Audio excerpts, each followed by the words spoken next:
بسم اللہ الرحمن الرحیم۔ عزیز طلباء، آج ہم مرزا اسد اللہ خان غالب کی پہلی غزل کا مطالعہ کریں گے۔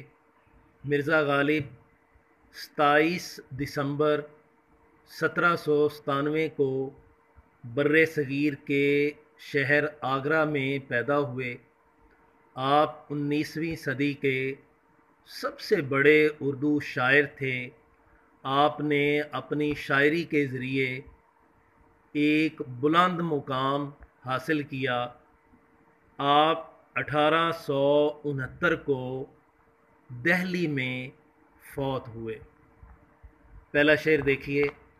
بس کے دشوار ہے ہر کام کا آساں ہونا، آدمی کو بھی میسر نہیں انسان ہونا۔ غالب کے نزدیک دنیا کا کوئی کام بھی آسان نہیں ہے، ہر کام اپنی نوعیت کے لحاظ سے مشکل ہے۔ آدمی سے مراد حضرت آدم کی اولاد ہے، جبکہ انسانیت آدمی کی ایک حالت کا نام ہے۔ روئے زمین پر بسنے والے سب کے سب حضرت آدم کی اولاد ہیں، سب آدمی تو ہیں، لیکن انسان ان میں سے کوئی ہے۔ کوئی خود انسان نہیں بنتا اور کسی آدمی کو دوسرے آدمی انسان سمجھتے نہیں ہیں۔ ایک ظالم آدمی انسانیت کے مرتبے سے گر جاتا ہے، وہ جنگلیوں کی طرح، وحشیوں کی طرح دوسروں پر ظلم کرتا ہے۔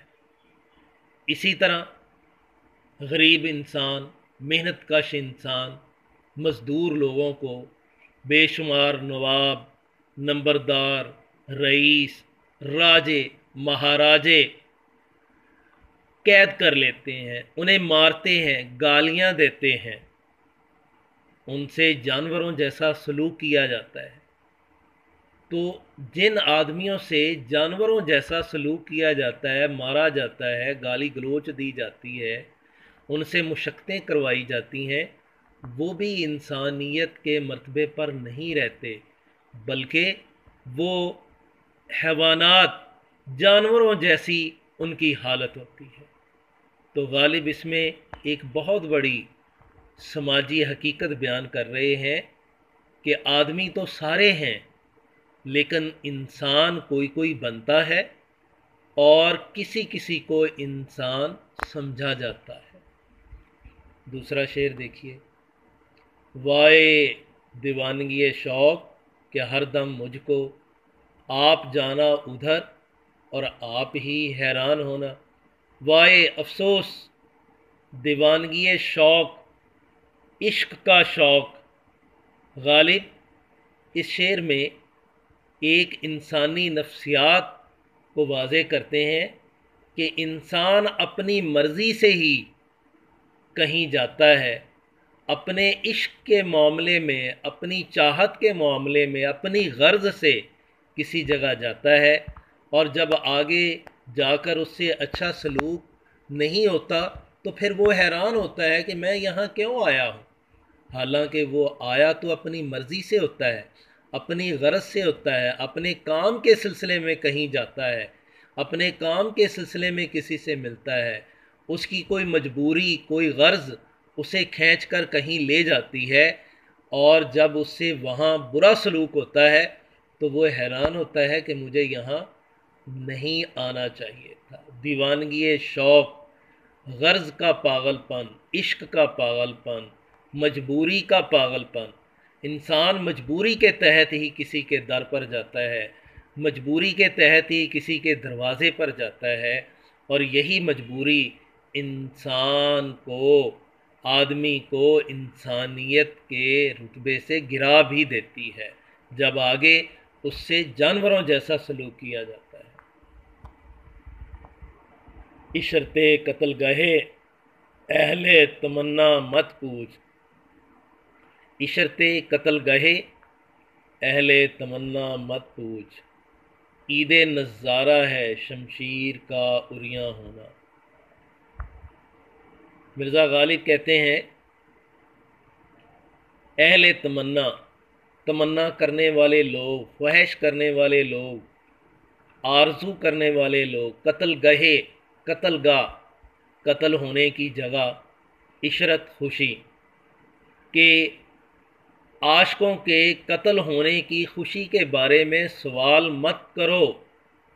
اہل تمنا، عاشق لوگ، غرض مند لوگ، مجبور لوگ، کہ عاشقوں کے قتل ہونے کی خوشی کے بارے میں اے انسانوں سوال مت کرو، کیونکہ عید نظارہ ہے شمشیر کا عریاں ہونا۔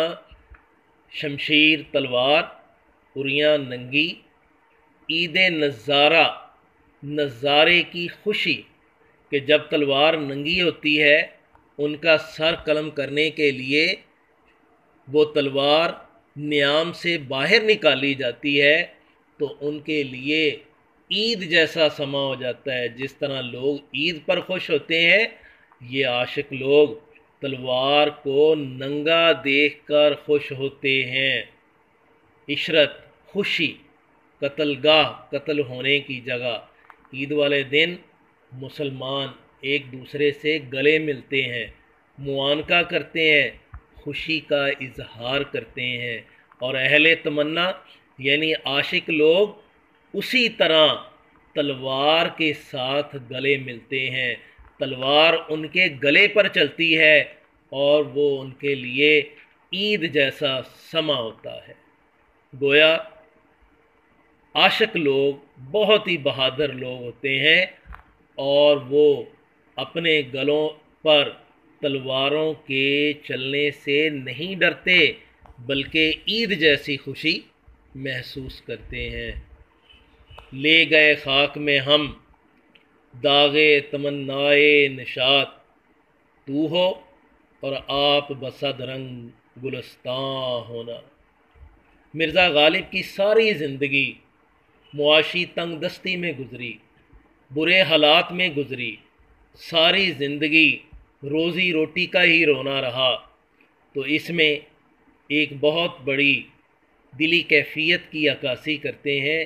لے گئے خاک میں ہم، کہ ہم قبر کے اندر ہی لے گئے، داغے تمنائے نشاط، خوشی کی تمنا کے زخم، داغ زخم، تمنائے نشاط، خوشی کی تمنا، کہ ہم خوشیوں کی تمنا کے کتنے ہی زخم اپنے ساتھ ہی لے کر قبر میں چلے گئے۔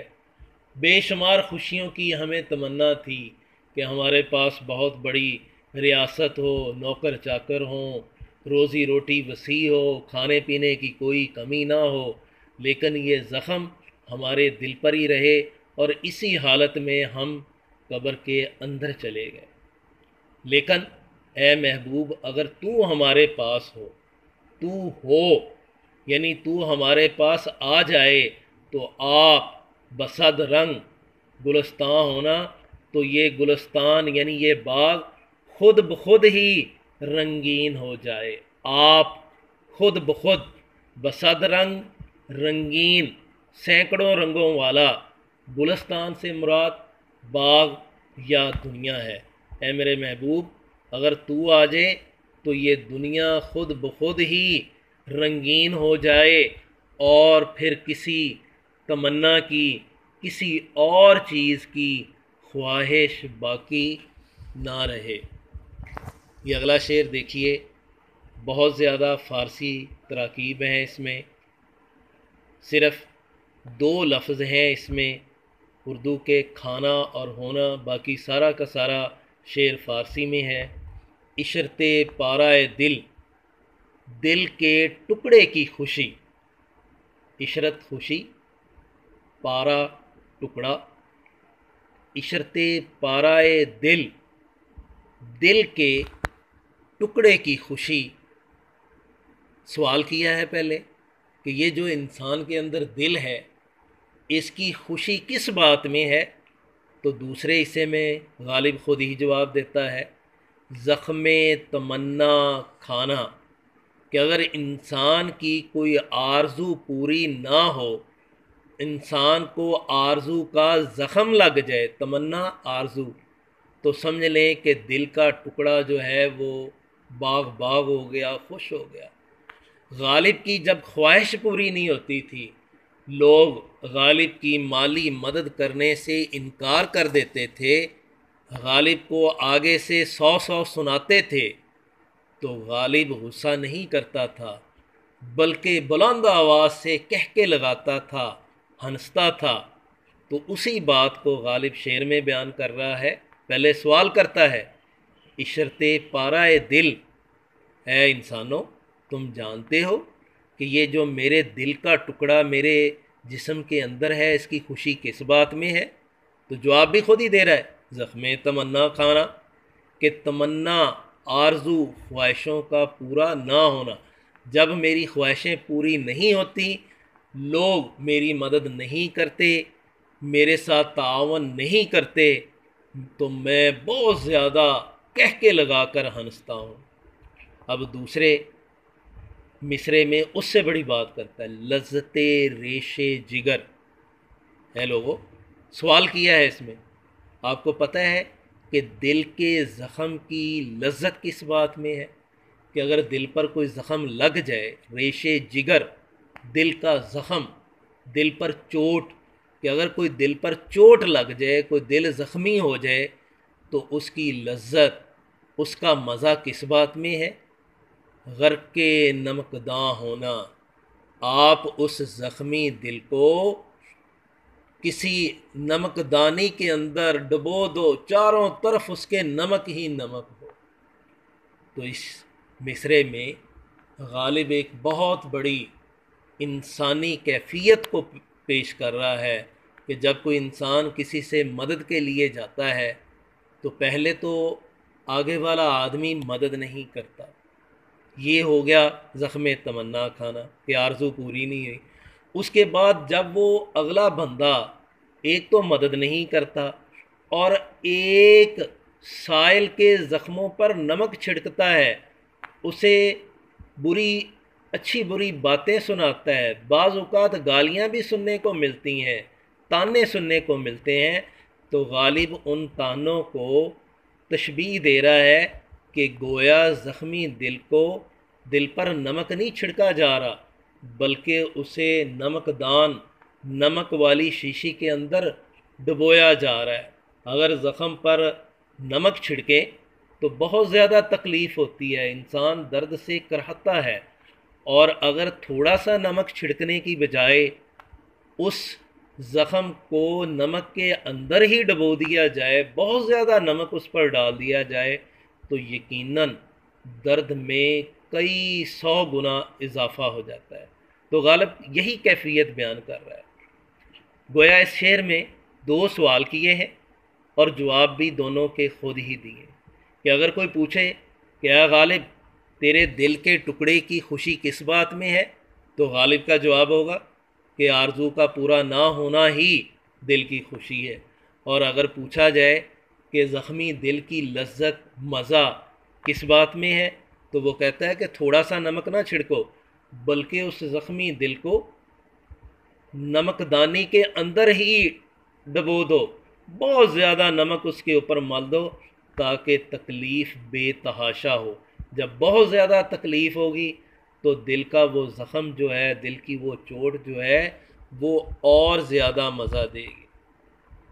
اگلا شعر دیکھیے، کی میرے قتل کے بعد اس نے جفا سے توبہ، ہائے اس زود پشیماں کا پشیماں ہونا۔ غالب اس میں محبوب کو مخاطب کر کے کہہ رہا ہے کہ مجھے قتل کرنے کے بعد اس نے ظلم کرنے سے توبہ کر لی۔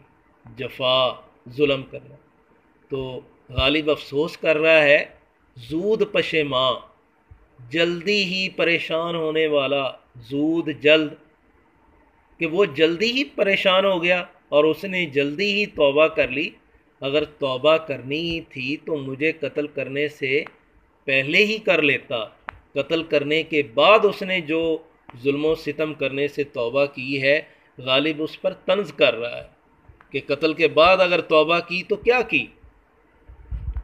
حیف اس چار گرا کپڑے کی قسمت غالب، جس کی قسمت میں ہو عاشق کا گریباں ہونا۔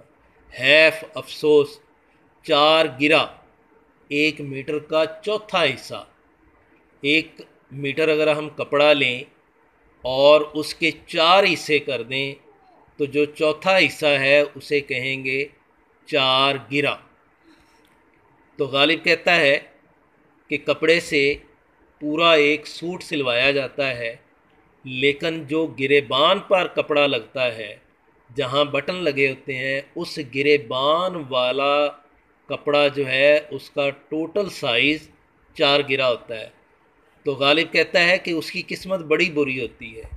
جب بھی کوئی عاشق لوگوں کے ہتھے چڑھتا ہے تو لوگ عاشق کی دھلائی کرنے سے پہلے اس کا گریبان پکڑتے ہیں، تو سب سے پہلے شامت اس گریبان کی آتی ہے۔